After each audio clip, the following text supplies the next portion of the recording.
Short stories in Danish. 7. Den usynlige kvinde. Den usynlige kvinde.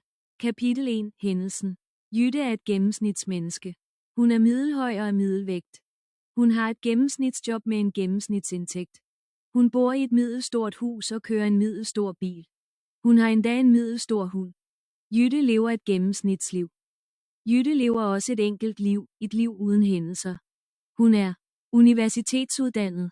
Hun bor og arbejder i Odense. Hun er sekretær i en salgsafdeling. Hun arbejder tit til meget sent om aftenen. Hun siger aldrig noget dårligt om firmaet. Hun er en eksemplarisk medarbejder og en sand professionel. Jytte er meget glad for sin by. I weekenderne holder hun af at være sammen med sine venner og sin familie. De tager ofte i en sportsklub, går i biografen eller i teatret. Og netop sidste weekend så hun og hendes mand en rigtig god filmserie. Men nogle gange har Jytte brug for ro. Det er derfor, at hun en gang imellem i weekenden tager væk fra byen. I dag kører Jytte ud på landet med sine venner, Torben og Sofie. De har planlagt at grille. Jytte standser bilen et sted uden for Odense. Det er et smukt område med mange træer. Sofie kigger sig omkring. Det her, det er et fint sted at grille. Ja, det synes jeg også, siger Torben. Har vi mad nok? Selvfølgelig, svarer Jytte. Jeg ved, hvor meget du holder af at spise. De griner alle sammen. Så tilføjer Jytte. Lad os gå i gang med madlavningen. Jytte, Torben og Sofie bærer maden ud af bilen. De tænder for noget musik og gør grillen klar. Jytte finder nogle kviste og grene og tænder ild. Hun venter, indtil det bliver varmt. Mens Jytte venter, tjekker hun sine sms'er. Nej, siger Jytte. Hun har fået en sms fra direktøren på sit kontor. Hun har glemt at sende noget til produktionsafdelingen. De har brug for det lige nu. Jytte har lige ansøgt om en ny stilling i produktionsafdelingen. Hun skal til jobsamtale på mandag. Hun må ordne det nu. Jytte kigger på sine venner. Hun holder sin mobil op. Jeg er virkelig ked af det, siger hun. Men jeg kommer straks tilbage. Jeg bliver bare nødt til at ringe til en angående noget på mit arbejde. Nej, Jytte, siger Torben. Du arbejder altid. Punktum. Torben har ret, Jytte, tilføjer Sofie. Jeg ved det. Punktum. Jeg ved det. Punktum, siger Jytte. Men jeg har fået en sms fra direktøren. Og hun er ikke glad. Jytte går over til nogle træer.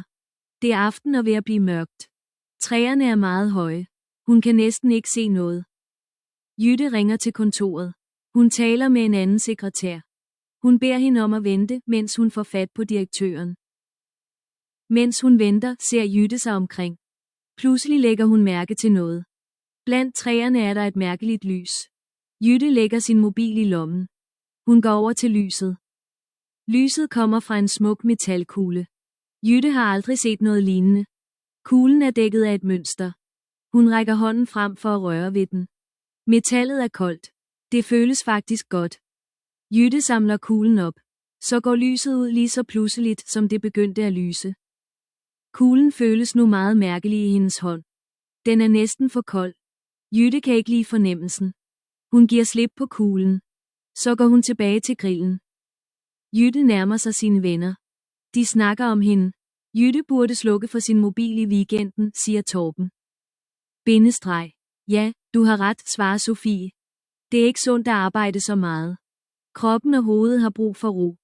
Hun har brug for at slappe af nogle gange. Jytte går hen til dem. Snakker I om mig? Siger hun grinende. Okay, jeg er klar til at slappe af nu. Torben og Sofie siger ikke noget. Torben tager sig af et problem med grillen. Jyttes venner ignorerer hende fuldstændig. De ser ikke engang på hende. Hvorfor ser I ikke på mig? Spørger Jytte. Hun vinker til Torben. Hun går hen til Sofie og står lige foran hende. Nu vil hun provokere dem. Hun danser rundt om dem og løfter armene. Sofie ser sig omkring, men de bliver ved med at ignorere hende. Det er, som om Jytte ikke er der. Torben og Sofie bliver ved med at snakke om hende. Hvor er hun egentlig? Spørger Torben. Hun har snakket i den telefon længe. Jeg er lidt bekymret. Du kender hende, siger Sofie. Hun er sikkert i gang med at gennemgå noget økonomi eller nogle kontrakter eller sådan noget. Hun kommer snart. Så indser Jytte noget. Hendes venner kan ikke se hende. Hvor utroligt den er, så ser det ud til, at hun er usynlig. Det er, som om hun er med i en eller anden tv-serie. Åh nej, tænker Jytte. Det kan ikke være sandt. Så tænker hun. Men hvorfor? Pludselig husker Jytte den mærkelige kugle i træerne. Er det på grund af lyset? Tænker hun. Er jeg usynlig, fordi jeg rørte ved den? Hun bliver usikker. Jytte ved ikke, hvad hun skal gøre. Til sidst tager hun en beslutning. Jeg ved ikke, hvor længe det lys vil påvirke mig, siger hun. Jeg er usynlig. Jeg må nyde det. Jytte observerer sine venner. Torben tager noget mad af grillen. Sofie stiller kolde drikke på bordet. Jytte lytter til deres samtale. Bindestreg. Ved du hvad, Torben, siger Sofie. Jytte arbejder hårdt, men det er normalt. Og det her er hendes store chance. Hun bliver måske administrerende direktør en dag. Ja, men hun får for lidt i løn, bemærker Torben. Det er sandt, siger Sofie. Men hendes løn vil blive bedre. Hun vil få, hvad hun fortjener. De er begyndt at indse, at hun er deres bedste medarbejder. Hvem ved, hvad hun kan opnå? Ja, jeg ved det. Men jeg vil bare ønske, hun kunne slappe af en gang imellem. Det er jeg enig med dig i, siger Sofie, mens hun lægger mere kød på grillen. Jytte er overrasket. Hun var ikke klar over, hvor stor respekt hendes venner havde for hende. Alt, hvad de siger om hende, er så pænt. Hun smiler glad. Pludselig lyder Torbens stemme anderledes. Alvorligt talt, siger han. Tankestreg. Hvor er Jytte? Det ved jeg virkelig ikke, svarer Sofie. Lad os gå ud og lede efter hende. Jyttes venner slukker for musikken. De går hen imod træerne. De går direkte hen imod den mærkelige genstand. Den ligger på jorden. Torben ser den først. Se her, Sofie. Hvad er det? Han bøjer sig ned og samler den op. Han begynder at undersøge den. Sofie kaster ham et uroligt blik. Det ved jeg ikke. Punktum. Men jeg vil ikke røre ved den. Torben løfter hovedet overrasket. Du har ret. Han kaster kuglen ind mellem træerne. De to fortsætter med at lede efter Jytte. Efter et stykke tid går Torben og Sofie tilbage til det sted, hvor grillen står. De er begge overraskede. Jyttes bil er der ikke. Torben ser på Sofie. Hvad sker der her? Leger hun med os? Spørger han. Det aner jeg ikke, svarer Sofie. Overhovedet ikke. Jytte er imidlertid på vej tilbage til Odense. Hun vil nyde virkningen af sin usynlighed. Det bedste sted at opleve denne virkning fuldt ud er på åben gade. Mens hun kører, ringer hendes venner til nogen, til politiet. Kapitel 1. Oversigt. Resumé. Jytte er et gennemsnitsmenneske. Hun er sekretær i Odense. En dag kører Jytte og hendes venner ud på landet. De har planlagt at grille. Ved stedet, hvor de griller, finder Jytte en mærkelig kugle. Hun rører ved den og bliver usynlig. Ingen kan se eller finde hende. Jytte kører tilbage til Odense. Hun vil nyde, at hun er usynlig. Hendes venner er urolige. De ringer til politiet. Glosser. Usynlig invisible. Hændelse. Incident. Gennemsnitsmenneske. 1. Average person. Middelhøj of average height. Salgsafdeling. Sales department. Ro. Calm, quiet. Gå i gang med start. Tænde for turn-on. Kvist. Twig. SMS. Text message. Ansøge apply. Lægge mærke til notice. Metalkugle. Metalball. Noget lignende anything like it. Mønster. 1. Pattern. Fornemmelse. Feeling. Sense. Giv slip på let go of. Drop. Fuldstændig completely. Indse realize. Opnå achieve. Genstand. Object. Ikke ane have no idea. Overhovedet og all. Imidlertid however. Virkning. Effekt. Spørgsmål. Vælg kun et svar for hvert spørgsmål. 1. Jytte arbejder som A. Sekretær. B. Kok. C. Chauffør. D. Sælger. 2. Jytte er A. En meget ung pige. B. En middelhøj kvinde. C. En gammel kone. D. En universitetsstuderende. 3. Jyttes bedste venner hedder A. Niels og Jette. B. Jørgen og Sara. C. Torben og Sofie. D. Søren og Hanne. 4. Jyttes venner mener, at hun A. Skulle søge et nyt job. B. Ikke arbejder nok. C. Arbejder for meget. D. Kunne være en bedre medarbejder. 5. Jytte beslutter sig for A. Køre til Odense for at få hjælp. B. Ringe til sine venner. C. Nyde sin usynlighed. D. Lytte til mennesker, som hun ikke kender. Kapitel 2. Løgnen. Jytte kommer ind til Odense. Hun parkerer i Østergade.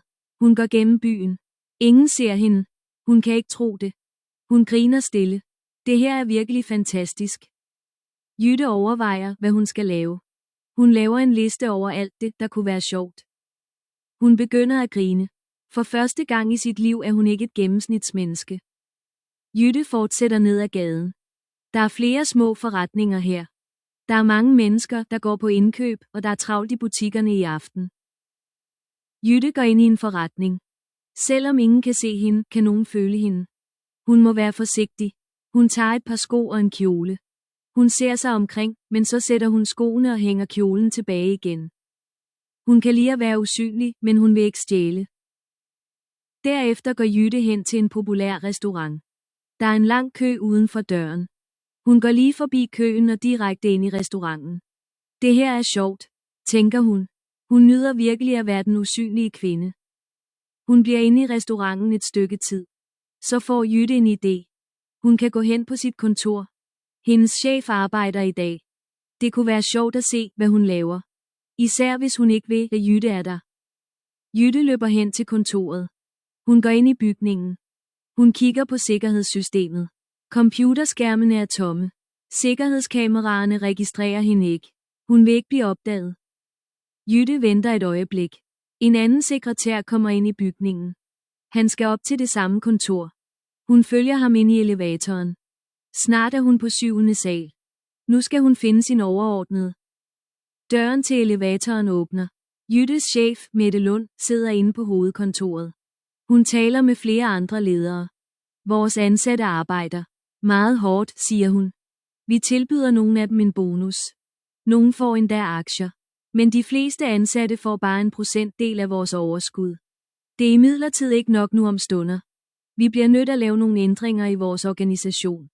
Vi bliver nødt til at styrke vores virksomhed. Vores ansatte skal have mere i løn. Jytte er overrasket. Mette Lund kæmper for sine ansatte. Tænker hun. Jeg havde aldrig have troet, det ville kunne ske. Mette Lund fortsætter. Jeg har for eksempel en medarbejder. Hendes navn er Jytte. Hun har arbejdet her i 5 år. Hun arbejder mange timer hver dag, tit til sent om aftenen. Hun har aldrig bedt om lønforhøjelse. Hun er en god medarbejder. Men jeg kan ikke give Jytte flere penge lige nu. Hvorfor ikke? Fordi virksomhedens overskud i dette kvartal er lavt. Vi må holde på vores penge bare for at kunne fortsætte. Noget må ændres. Gud, siger Jytte til sig selv. Min overordnede har lige sagt, at jeg er en god medarbejder. Foran alle. Det vil virkelig hjælpe min karriere. Så tænker hun. Det er ærgerligt med virksomhedens økonomi. Hvordan kan det være? Søren arbejder på det store teknologiprojekt. Jeg formoder, det vil hjælpe på profitten. Jytte vil gerne vide, hvad der foregår. Og det bedste tidspunkt at finde ud af det på, er netop nu. Hun er trods alt usynlig. Hun har adgang til alt. Jytte går ind på Sørens kontor. Søren er den overordnede leder af systemudviklingsafdelingen. Jeg vil ikke stjæle hans idéer, tænker hun. Jeg vil bare vide, hvorfor virksomheden taber penge. Søren har haft succes. Han begyndte som juniorsælger. Han nåede altid sine salgsmål. Så blev han forfremmet til en plads i ledelsen. Nu arbejder han på et stort projekt.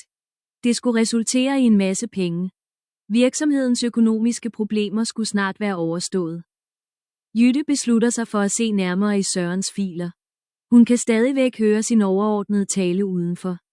Søren, sig mig, begynder Mette Lund. Jeg ved, du arbejder på det store teknologiske projekt. Det, som er baseret på netværksprogrammering og som vi arbejdede på sammen. Det projekt har potentiale, ikke? Det kunne faktisk gøre os rige, ikke? Bindestreg. Jeg er virkelig ked af det, Mette, begynder Søren. Men programmet vil ikke kunne gennemføres. Det koster alt for meget. Det kræver en enorm investering. Og netværksprogrammering er meget avanceret. Vi har simpelthen ikke teknologien. Mens Jytte lytter, finder hun projektfilen. Søren har lavet en masse research. Det viser hans dokumenter. Men det er helt klart, at Søren ikke taler sandt. Ifølge dataene og dokumenterne har projektet masser af potentiale lige nu. Teknologien er ikke for avanceret. Hun kigger på papirerne igen. Søren lyver. Projektet er meget udbytterigt. Hvorfor vil Søren ikke færdiggøre projektet? Tænker hun. Det er et virkelig godt projekt. Hvorfor lyver han? Så ser hun noget. Det er en anden fil. I den er der et brev. Det er skrevet på papir fra en konkurrent. Jytte læser hurtigt brevet. Søren har solgt ideen til en konkurrent. Han planlægger at fratræde sin stilling og arbejde for dem. Hvordan kan han gøre det? Tænker hun. Hvis vi ikke gennemfører dette projekt, får jeg ikke nogen lønforhøjelse. Jytte beslutter, at det er på tide at gøre noget ved Søren. Hun tager Sørens brev fra konkurrenten og projektfilen. Hun lægger dem begge på sin overordnede skrivebord. Så siger hun, Mette Lund får en dejlig overraskelse i morgen. Og det gør Søren forhåbentlig også, og det bliver politiet. Bindestreg. Jytte lader lederne være i fred. Det er blevet sent. Hun beslutter at tage hjem til sin mand. I den seneste tid har de været meget op at skændes. De havde faktisk et stort skænderi om hendes arbejde i dag. Det bliver interessant at se hendes mand, når hun er usynlig. Hun kan måske lære noget. Jytte kører hjem. Hun går forsigtigt ind i huset. Da hun er kommet derind, hører hun sin mand græde. Hvad kan der være galt? Tænker Jytte. Så hører hun ham sige noget. Og det er du sikker på? Politiet har fået en opringning om det, siger han bedrøvet. Hendes mand, Peter, taler i telefon. Han taler med politiet, så indser Jytte, hvad der er sket. Teknisk set har hun været savnet i mange timer. Peter er sikkert meget bekymret. Peter lægger på. Han begynder at græde voldsomt. Jytte indser noget andet. Peter elsker hende højt. Hun ser på ham. Hun kan se, at han lider. I det øjeblik tager Jytte en beslutning. Til trods for deres problemer, vil hun gerne forbedre deres forhold. Jytte vil række hånden frem og røre ved sin mand. Så husker hun, at hun er usynlig. Han vil blive bange. For første gang begynder Jytte at overveje sin situation. Det er selvfølgelig sjovt at være usynlig. Det har sine fordele. Hun ønsker imidlertid ikke at være det i al evighed. Men hvordan kan Jytte blive synlig igen? Pludselig får hun en idé. Selvfølgelig. Metalkuglen, tænker hun. Hun må røre ved den igen. Det kunne gøre hende synlig. Hun må tilbage til stedet, hvor de grillede. Jytte sætter sig ind i sin bil. Hun kører gennem gaderne i Odense. Det er blevet sent. Der er ikke meget trafik. Alligevel vælger Jytte stille kvarterer. Det ville være svært at komme med en forklaring på en usynlig kvinde i en synlig bil. Til sidst ankommer Jytte. Torben og Sofie er der endnu. Der er dog også mange andre mennesker, blandt dem politiet. Hvad foregår der? Tænker hun. Kapitel 2. Oversigt. Resumé. Jytte er stadig usynlig. Hun tager hen til sit kontor i Odense. Hun lytter til et møde om lavt overskud. En medarbejder, der hedder Søren, siger, at et stort projekt ikke kan gennemføres. Jytte tjekker Sørens filer. Han lyver. Han har solgt ideen til det nye projekt. Jytte giver Sørens filer til sin overordnede. Derefter tager hun hjem til sin mand. Han er meget bekymret. Hun indser, at han elsker hende. Hun vil være normal igen. Hun tror, metalkuglen vil gøre hende synlig igen. Hun kører tilbage til stedet, hvor de grillede. Der foregår imidlertid noget mærkeligt der. Gloser. Løgn. Ind. Lig. Overveje consider. Kø. In. Q. U. S. English. Ligne overordnet superior. Manager tilbyder offer. Aktie. In. Share. Stok overskud. 1. Profit. Nu om stunder Novadays virksomhed. In. Business lønforhøjelse. In. Pay increase. Kvartal. 1. Quarter. Ærgerligt too bad. Formode assume. Forfremme promote. Gennemføre complete. Udbytterigt profitable. Konkurrent. In. Competitor. Fratræde resin. Vær op af skændes kvævel. Teknisk set technically. Lægge på hang op. Lide suffer. Til trods for despite fordel. In. Advantage i al evighed forever. Spørgsmål. Vælg kun et svar for hvert spørgsmål. 6. Jytte parkerer. A. I Østergade. B. På et udflugtssted i nærheden af Odense. C. Uden for en butik i Odense. D. I udkanten af Odense. 7. Efter at have gået rundt i byen beslutter Jytte at køre til A. sit hus. B. Sit kontor. C. En lille by. D. Østergade. 8. Søren, en af lederne i virksomheden. A. Ønsker at købe virksomheden. B. Ønsker at gå ud med Jytte. C. Lyver om et projekt. D. Mener, at de ansatte skal have mere i løn. 9. Hvilken beslutning tager Jytte angående sin mand? A. Hun elsker ham ikke. B. Han elsker hende ikke. C. Hun vil forbedre deres forhold. D. Hun vil forlade ham. 10. Jytte tror, hun kan blive synlig igen ved at A. Røre ved metalkuglen igen. B. Slå kuglen i stykker. C. Tag metalkuglen og kør langt væk med den. D. Tale med Søren. Kapitel 3. Metalkuglen. Jytte er tilbage, hvor de grillede. Der er en masse mennesker. Politiet er der også. Hvad laver alle disse mennesker her? Tænker Jytte. Så forstår hun det. De er her på grund af hende. Sofie og Torben er blandt dem. De står og snakker nær ved et bord. Jytte går over til dem. Mens hun går, ser hun sig omkring. De er her alle sammen Jyttes venner, hendes familie, politiet og frivillige fra Odense. Selv Peter ankommer netop nu. Tænk dig om, Sofie, siger Torben trist. Hvor kan Jytte være? Jeg mener, vi var alle tre lige her. Jeg aner det ikke, svarer Sofie. Hun kommer tilbage. Det er bare så mærkeligt. Punktum. Punktum. Ja, i det ene øjeblik taler hun i telefon, i det næste er hun forsvundet. Bindestreg. Det ved jeg, siger Sofie. Jeg er virkelig bekymret. Punktum. Punktum. Jytte lytter. Hun føler sig utilpas. Hun vil ikke såre sine venner og sin mand. Hun ønsker ikke at spilde folks tid. Hun ønsker bare at komme tilbage til metalkuglen. Hun har fået nok af at være usynlig. Hun hører Torben igen. Sofie, husker du den metalkugle? Ovre ved træerne? Ja. Jeg har en teori. Sofie ser på ham. En teori? Ja, fortsætter Torben. Hvad nu, hvis det ikke bare er en almindelig metalkugle? Hvad nu, hvis den gjorde noget ved Jytte? Sofie fortsætter med at se på Torben. Hun virker forvirret. Men Jytte er ikke forvirret. Hun er bekymret. Hun vil ikke have, at hendes venner vil noget som helst. Hun vil bare røre ved kuglen og blive synlig. Hun ønsker ikke at komme med en forklaring. Torben ser nærmere på Sofie. Måske er der noget særligt ved kuglen. Måske gjorde den Jytte syg. Eller måske transporterede den hende et eller andet sted hen. Man ved aldrig. Punktum. Punktum. Sofie ryster på hovedet. Du og dine teorier, Torben. Punktum. Punktum. Så standser hun. Der er ingen anden forklaring, måske. Punktum. Punktum. Tænk over det. Jytte forsvandt nær ved kuglen, tilføjer Torben. De ser på hinanden igen. Så siger Torben. Kom, lad os gå hen og finde den. Sofie indvilger til sidst. Okay, lad os gå. De to venner begynder at gå over imod træerne. Åh nej, tænker Jytte. Hvad nu, hvis de tager kuglen? Eller giver den til politiet? Jytte løber forud for sine venner. Hun må finde genstanden først. Jytte når først hen til træerne. Kuglen er der ikke. Hvor er den? Tænker hun. Den må være her et eller andet sted. Den flyver ikke bare væk. Hun bliver ved med at lede. Torben og Sofie kommer nærmere.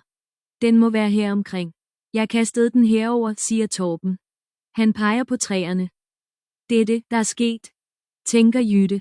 Nogen har flyttet den. Hvad nu, hvis de ikke kan finde den? Jeg må have fat i den kugle. Jytte løber hen til det sted, som Torben peger på. Torben og Sofie går også derhen. Pludselig rejser Torben sig op.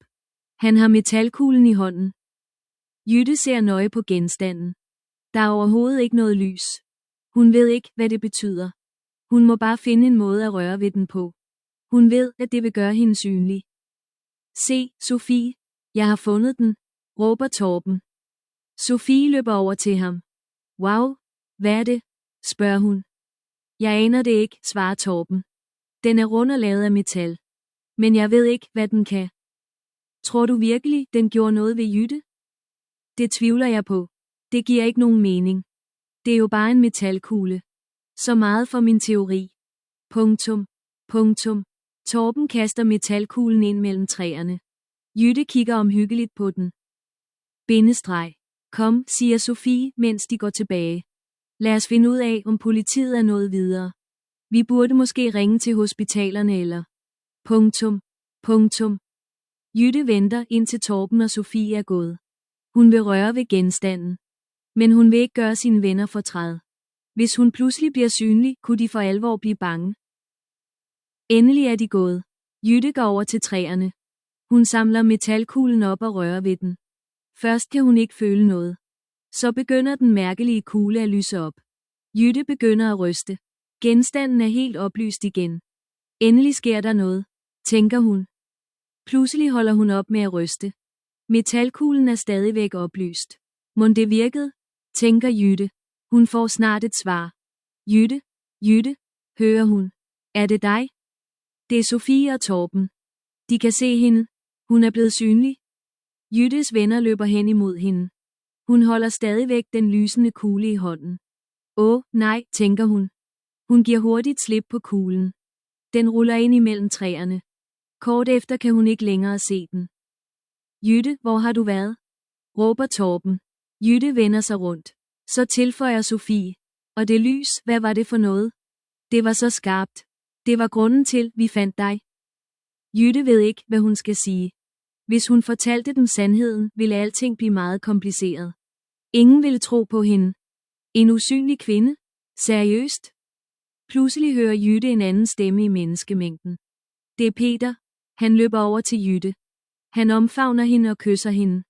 Så ser han hende i øjnene og siger: Hvor var du? Jeg var så bekymret. Jytte er målløs. Jeg var i.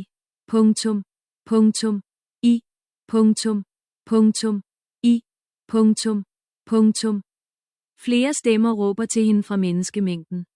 Det er hendes chef og flere andre fra kontoret. Jytte er overrasket over alt den støtte. Der er kommet så mange for at hjælpe hende. Folk står rundt omkring Jytte. De begynder alle at tale på samme tid. Vi var så bekymrede, gentager Peter. Hvor var du? Spørger Torben. Du kan ikke forestille dig, hvad der er sket på kontoret, siger Mette Lund. Jytte rækker hånden i vejret. Kan I lige vente et øjeblik? Alle bliver stille. Jytte ser sig omkring. Allerførst vil jeg gerne takke jer. Takke jer så meget for jeres hjælp. Jeg værdsætter virkelig jeres støtte. Så fortsætter hun. Jeg er sikker på, I undrer jer over, hvor jeg har været. Ja, sandheden er. Jytte tøver. Skulle hun virkelig fortælle dem sandheden? Ville de tro på hende? Ville de tro, hun var skør? Jytte begynder igen. Sandheden er. Jeg er for vild, siger hun. Jeg snakkede i min mobil, fortsætter Jytte. Jeg så ikke, hvor jeg gik. Pludselig kunne jeg ikke finde vejen tilbage. Hun smiler og siger: Tusind tak igen og have en god aften. Jytte og Peter går hen til hendes bil. Hun er klar til at køre hjem. De går forbi Torben og Sofie. Men hvad med din bil? Siger Torben. Den var forsvundet. Det så vi. Og hvad med det lys? Spørger Sofie. Hvad var det? Og ved du hvad, vi så noget inde imellem træerne. Det var en metalkugle og... Jytte bliver ved med at gå. Hun bliver måske nødt til at komme med en forklaring senere, men ikke lige nu. Hendes oplevelse som en usynlig kvinde var overraskende. Hun fandt ud af, at hun har søde venner, en god chef og en fantastisk mand. Hun blev også klar over noget meget vigtigt. Det er godt at have et gennemsnitsliv. Kapitel 3. Oversigt. Resumé. Jytte kører tilbage til stedet, hvor de grillede. Mange mennesker leder efter hende. Torben og Sofie tror, den mærkelige kugle gjorde noget ved Jytte. De finder kuglen, men skifter mening. Jytte finder og rører ved kuglen. Hun bliver synlig igen. Alle er lykkelige over at se hende. Men de har mange spørgsmål. Jytte vil svare på dem senere. Hun vil først nyde at have fået sit gennemsnitsliv tilbage. Glosser. Frivillig. Volunteer. Trist sad. Utilpas unisi, uncomfortable.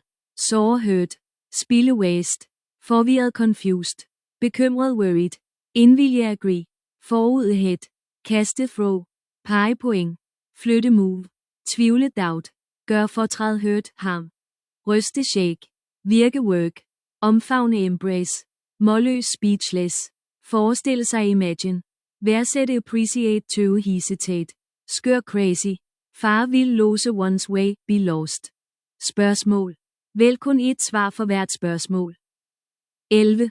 Hvem er de første, som Jytte hører tale, da hun kommer tilbage? Til, hvor de grillede? A.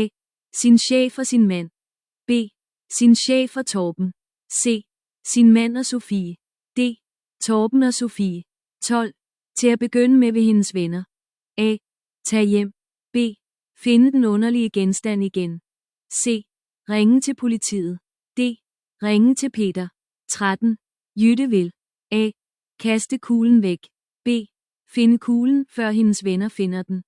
C. Gemme sig imellem træerne. D. Lytte til politiet. 14. Jytte rører ved metalkuglen igen og A. Derefter bliver hun synlig. B. Hun fortsætter med at være usynlig. C. Hun bliver bange. D. Der sker ikke noget. 15. Da Jytte taler med sin mand og sine venner, beslutter hun A. At fortælle dem sandheden med det samme. B. At fortælle dem sandheden senere. C. Ikke at fortælle dem sandheden. D. At ignorere dem alle sammen.